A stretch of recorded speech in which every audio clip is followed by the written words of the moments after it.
tard, en train de condamner un innocent,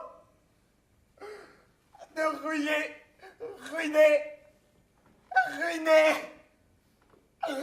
une famille. Et il se dit que sa vie n'est qu'une suite de pépins. Et il en est pris d'un profond dégoût.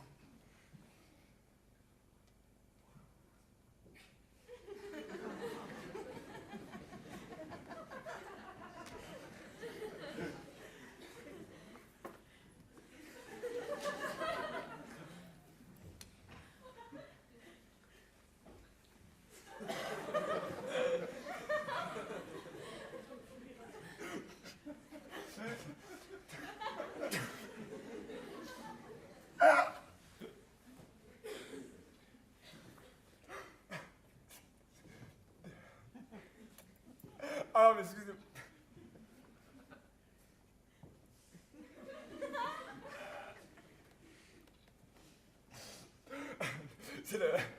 C'est le voleur, en fait. Enfin, non, là, c'est le sultan. Non, mais c'est le sultan. Vous savez, là, il se croyait fort, puissant et tout. Et en fait, il est là à pleurer sur son trône, il est un peu pitoyable. Non. Non, mais je suis dégueulasse quand même. Non, ça se fait pas. Et puis en plus, le sultan, j'étais bien content de le trouver jusque-là. Hein? Et puis, vous savez, l'histoire, je l'ai volée à une stagiaire. Non! Moi, j'ai pas l'habitude de laisser tomber mes personnages. Non. J'ai envie d'inventer un truc pour le sauver, le sultan. Alors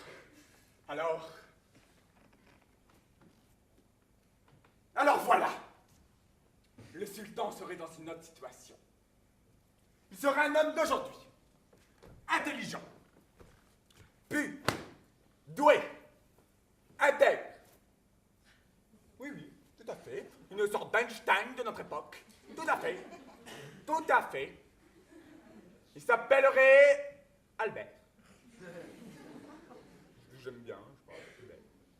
Non, Alberto. Ouais, c'est mieux. Un fils d'immigré. Alberto, c'est un fils d'immigré. Il est révolté par toutes les magouilles de fric. Argent et politique mêlée, d'ailleurs.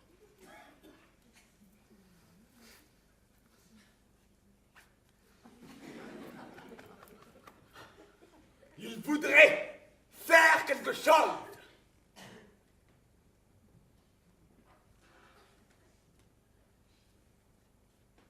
Tout ce qu'on lui propose, c'est un stage de réinsertion en informatique.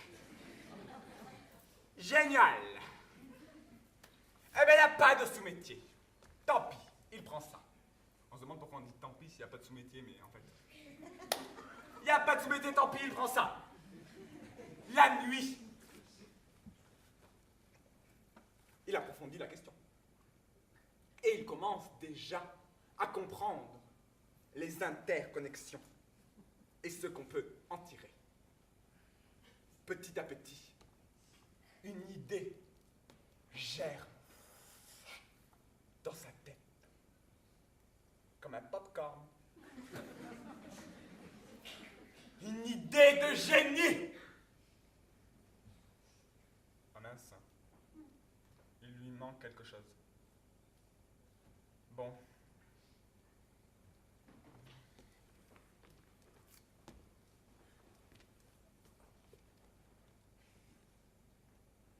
Bon voilà. Alors voilà. Inspirez. Au cours d'une manifestation contre la faim, il la rencontre. Elle est belle. Elle s'appelle Jasmina. Ouais, non, ça... Marina. Maria. Je crois qu'on va faire simple. Elle s'appelle Marie. Marie tout court. Elle s'appelle Marie. Voilà, ça fait...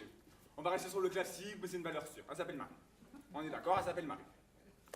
Elle s'appelle Marie. C'est une sorte de Marie Curie de notre époque qui fait des recherches, mais alors très poussées sur les microsystèmes tout en soutenant une thèse sur Marguerite Duras. Vous voyez le genre de la nana. Mais bon, dans le froid de l'hiver, leurs sanglots se mêlent et ils crient ensemble le même slogan. Si l'argent est roi, coupons-lui la tête. Fric, assez d'énarques, d'arnaque. Après la manif, ils se retrouvent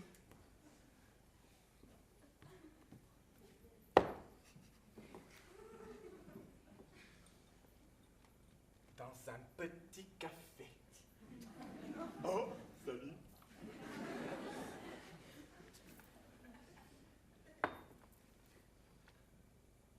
Là, tout en partageant un sandwich.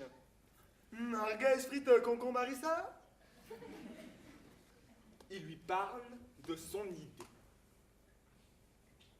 Les jours suivants, ils se revoient dans un endroit discret. Un zoo. Là, face à un hippopotame qui bâille d'ennui. Ils échafaudent les détails techniques de leur plan.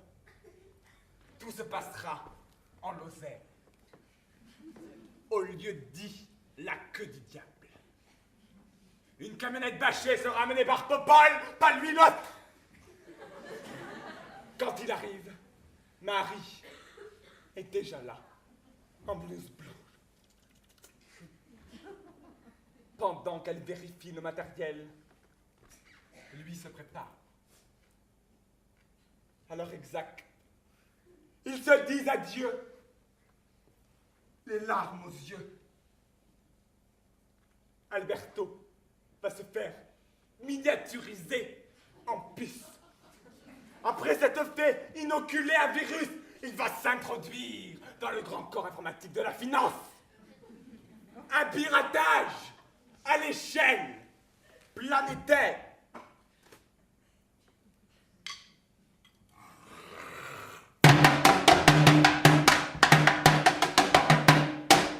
Opération Sultan. Il se met à gangréner le grand corps informatique de l'intérieur. Constipation de l'information.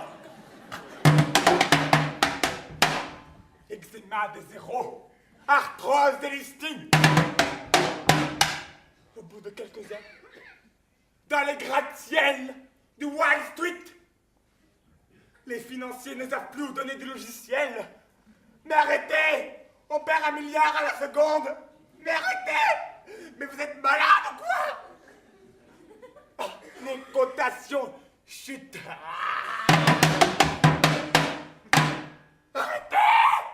On vous donne 100 milliards, 200 milliards, 300 milliards, 400 milliards, 1000 milliards, 2000 c'est mort! Ils essaient de l'acheter. Mais Alberto résiste. Il lance même le 2e étage de son plan. Opération Grand Vizir.